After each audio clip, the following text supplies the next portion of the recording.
بسم اللہ الرحمن الرحیم اللہم صلی علی سیدنا و مولانا محمد و علی آل صلی علی سیدنا و مولانا محمد و صحابی صلی علی سیدنا و مولانا محمد و بارک وسلم و صلی علیہ. السلام علیکم ورحمۃ اللہ وبرکاتہ. حضرت ابو سلبہ رضی اللہ تعالیٰ عنہ فرماتے ہیں کہ حضور اقدس صلی اللہ علیہ وآلہ وسلم ایک مرتبہ غزوہ سے واپس تشریف لائے.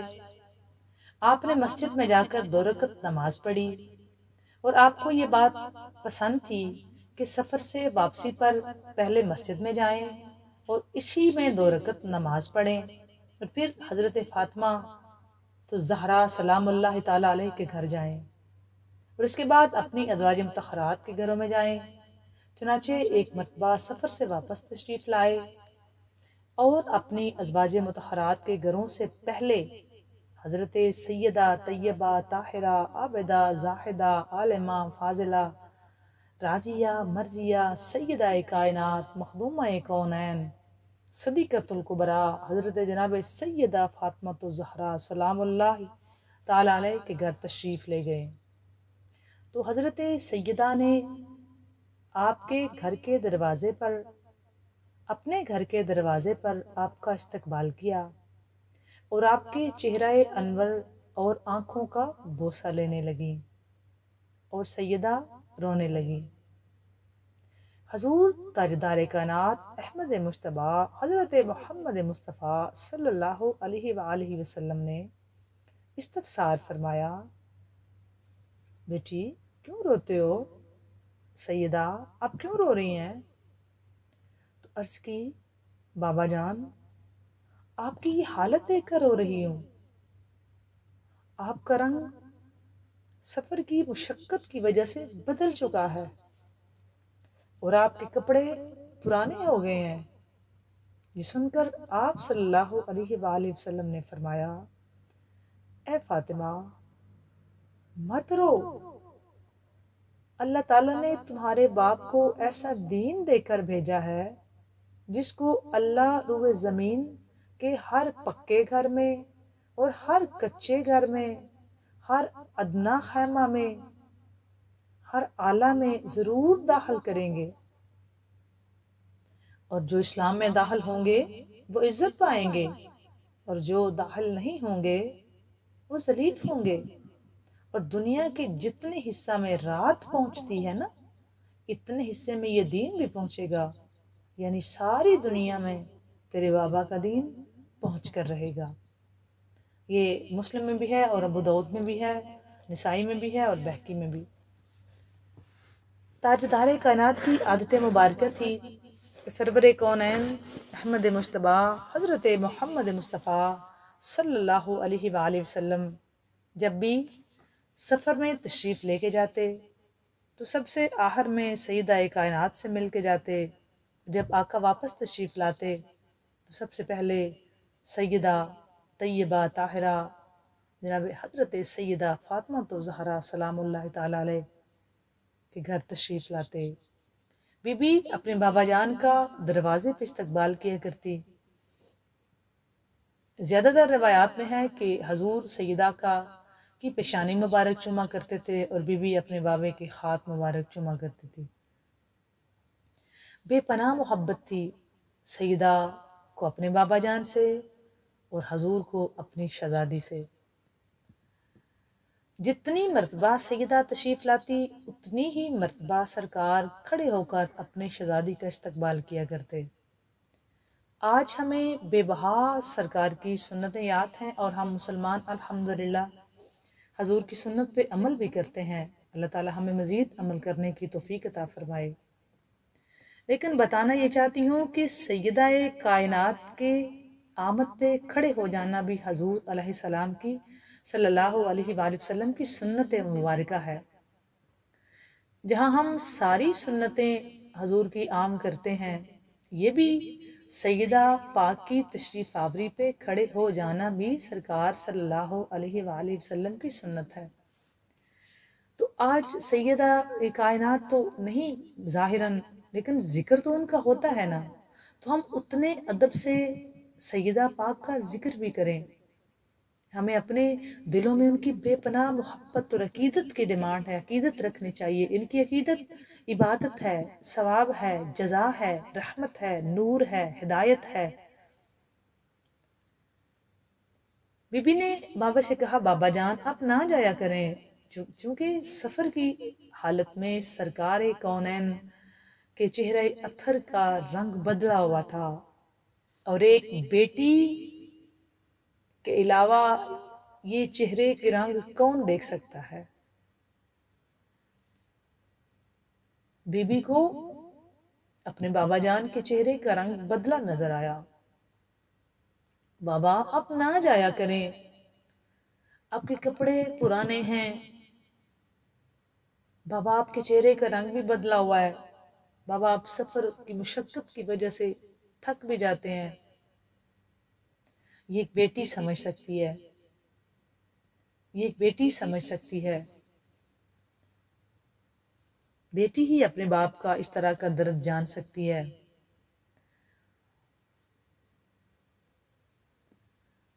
تاجدار کائنات کی بارگاہ میں ایک آدمی آتا، وہ صرف یہ کرتا تھا کہ سرکار کو وہ کبھی کبھار آتا تو ہنسا دیتا تھا، کوئی نہ کوئی ایسی بات اس نے کر دینی، آقا مسکرا پڑتے۔ تو حضور نے اس کے بخشنے کا، آقا نے فرمایا یہ تو مجھ سے محبت کرتا ہے، تو مجھے ہنسانے کے لیے یہ کرتا ہے۔ تو سیدہ کائنات جس طرح اپنے بابا جان کے درد کو سمجھتی، جس طرح اپنے درد کو جانتی ہیں، اپنے بابا جان کے درد کو، اپنے بابا جان کے چہرہ مبارک کا رنگ سمجھتی ہیں۔ نبیوں کے سلطان تو وہ ہیں، لیکن سیدہ کے تو بابا جان ہے نا۔ تو بی بی استقبال، بی بی کو بھی پتا ہوتا تھا کہ سرکار تشریف لا چکے ہیں، چونکہ پورے مدینہ المنورہ میں تاجدار کائنات کی خوشبو اتنی زیادہ ہوتی کہ پورے مدینہ شریف میں جس نے بھی سرکار کو تلاش کرنا ہوتا وہ خوشبو سے پہچانا کرتا کہ اس گلی سے سرکار گزرے ہوں گے۔ تو اگر باقیوں کو محسوس اور پتہ چل جاتا تھا کہ تاجدار کائنات اس گلی سے گزرے ہیں، تو خود سیدہ کائنات کو کیوں نہیں پتہ چلتا؟ بی بی کو بھی پتہ چل جاتا تھا کہ میرے بابا جان مدینہ شریف میں داخل ہو چکے ہیں اور اب بابا تشریف لائیں گے۔ اچھا، بی بی خود دروازے پہ کھڑے ہو جاتے اور اپنے بابا جان کا، تاجدار کائنات صلی اللہ علیہ وآلہ وسلم کا استقبال خود کیا کرتے تھے۔ سرکار بی بی کو دیکھ کے بہت خوش ہو جایا کرتے تھے، لیکن کہا بابا آپ نہ جایا کریں نا، اب تھک جاتے ہیں۔ رو پڑی سیدہ۔ تو سرکار کا جواب سنے، حضور نے فرمایا اے فاطمہ، اللہ نے تمہارے بابا کو ایسا دین دے کر بھیجا ہے جس کو اللہ روح زمین کے ہر پکے کچے گھر میں، ہر ادنا سے ادنا خیمہ میں ضرور پہنچائے گا۔ اور واقعی ایسا ہوا، آج پوری دنیا میں اسلام کا نام روشن ہے۔ اور حضور نے فرمایا جو اس اسلام میں داخل ہو جائیں گے وہ عزت پائیں گے۔ ہم مسلمان عزت والے ہیں، ہمیں اپنے آپ کی پہچان کرنی چاہیے۔ اللہ تعالیٰ نے ہم پہ کتنا بڑا کرم کیا کہ ہم کو اپنے حبیب کا امتی بنایا۔ ہمیں اپنی پہچان نہیں، ہمیں اپنی قدر ہی نہیں، ہمیں اپنی ویلیو اور وقت کا پتہ ہی نہیں کہ کتنا بڑا کرم ہے، اور اس پہ کتنا بڑا شکریہ اس مالک کا الحمدللہ بنتا ہے کہ جس نے ہمیں اپنے حبیب کی امت میں سے بنایا۔ ہمارا تو کمال نہیں نا، یہ تو کرم ہے نا، اس کرم کا تو شکریہ بنتا ہے نا۔ پھر فرمایا جو اس اسلام میں آئیں گے، جو اسلام قبول کر لیں گے وہ عزت والے ہیں۔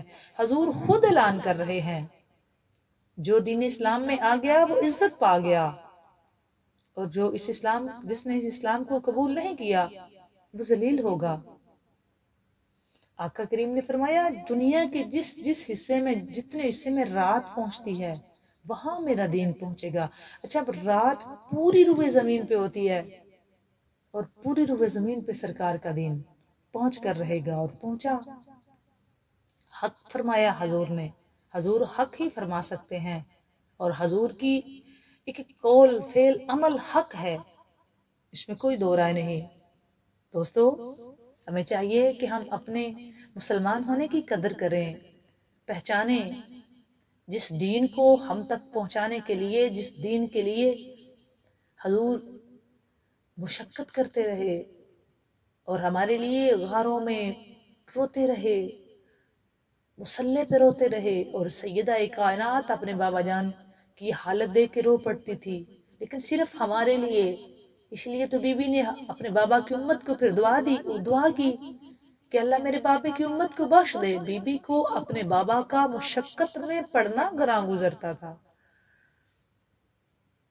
سیدہ کائنات اپنے بابا جان کو جب اس حالت میں دیکھتی تو سیدہ کائنات کے چشمان مقدس سے آنسو آ جایا کرتے تھے۔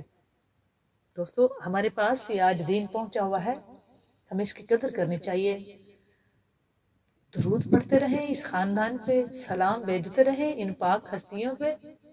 درود و سلام کے نذرانے، کروڑوں درود و سلام اس خاندان پہ، ان کی عزت میں، سیدہ کے بابا جان پہ، نبیوں کے سلطان پہ، کروڑوں درود، کروڑوں سلام، کروڑوں جانیں قربان، کروڑوں عزتیں قربان حضور کی شان پہ، سرکار کے مقام پہ، سرکار کی سیدہ پہ، سرکار کے حسنین پہ، سرکار کے شہزادوں پہ ہماری کروڑوں جانیں قربان۔ اور ہم کروڑوں بار اور درود شریف اس یقین سے پڑھا کریں، ہم پڑھ رہے ہیں اس پاک بارگاہ میں ہمارا درود سنا جا رہا ہے، وہاں واقعی سنا جاتا ہے۔ اور درود شریف اس یقین سے پڑھا کریں، ہمارا حق بنتا ہے ہم پڑھیں، شکریہ کے لیے پڑھیں کہ انہوں نے کتنے بڑے مقام سے ہمیں نوازا۔ ہم حضور کے امتی ہیں، تاجدار کائنات ہمارے لیے رحمت بن کے آئے، اور سیدہ کائنات جیسی ہستی، پھر حسنین کریمین جیسی ہستی، کتنی عظیم ترین ہستیاں، پنجتن پاک جیسی ہستی ہمارے حصے میں آئی۔ کروڑوں درود و سلام ان کے لیے، ہماری جان تن من دھن قربان ان ہستیوں کے لیے۔ اپنی زبانوں کو درود پاک سے معطر کیا کریں، حضور کی آل اولاد اصحاب پہ درود شریف پڑھا کریں۔ اللہ تعالیٰ میرا اور آپ کو حامی و ناصر ہو۔ دعائیں دیتے رہیں، دعائیں واپس آ جائیں گی، آسانیاں بانٹتے رہو، آسانیاں ضرور ملیں گی۔ بات اچھی لگے لائک اور شیئر ضرور کیا کریں۔ اللہ حافظ۔